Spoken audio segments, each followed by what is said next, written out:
کیا آپ نے کبھی سوچا ہے کہ ایک ایسا بادشاہ جس کے نام سے سلطنتیں لرزتی تھیں، جس کے حکم پر زندگیاں اور موتیں بانٹی جاتی تھیں، جس کے محل سونے سے چمکتے تھے اور جس کے قدموں میں ہزاروں سر جھکتے تھے، وہ ایک لمحے میں پانی کی ایک موج کے سامنے کیوں بے بس ہو گیا؟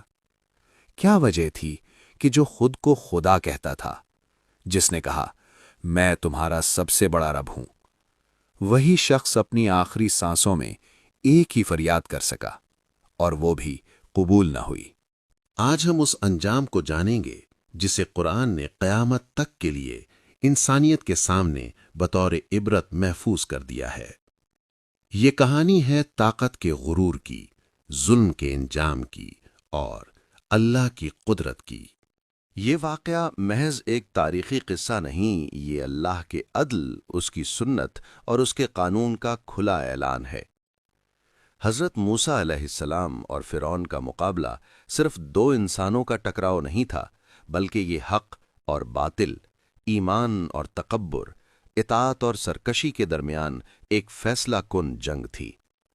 یہ وہ واقعہ ہے جس میں اللہ تعالیٰ نے واضح فرما دیا کہ زمین کی کوئی طاقت، کوئی فوج، کوئی سلطنت اللہ کے حکم کے سامنے کچھ بھی نہیں۔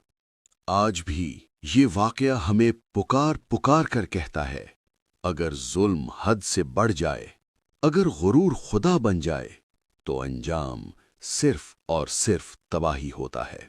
قدیم مصر، ایک عظیم تہذیب، ایک مضبوط سلطنت اور دریائے نیل کے کنارے پھلتی پھولتی دنیا۔ نیل کا پانی زندگی کی علامت تھا، اس کے کنارے کھیت لہلہاتے تھے، شہر آباد تھے، بازار گونجتے تھے اور محلات اقتدار کی کہانیاں سناتے تھے۔ ان سب کا مالک تھا فرعون۔ فرعون صرف ایک بادشاہ نہیں تھا، وہ اقتدار کا نشہ پیا ہوا ایک سرکش انسان تھا۔ اس نے صرف حکومت نہیں کی، اس نے خدائی کا دعویٰ کیا۔ قرآن ہمیں بتاتا ہے کہ اس نے اعلان کیا، میں تمہارا سب سے بڑا رب ہوں۔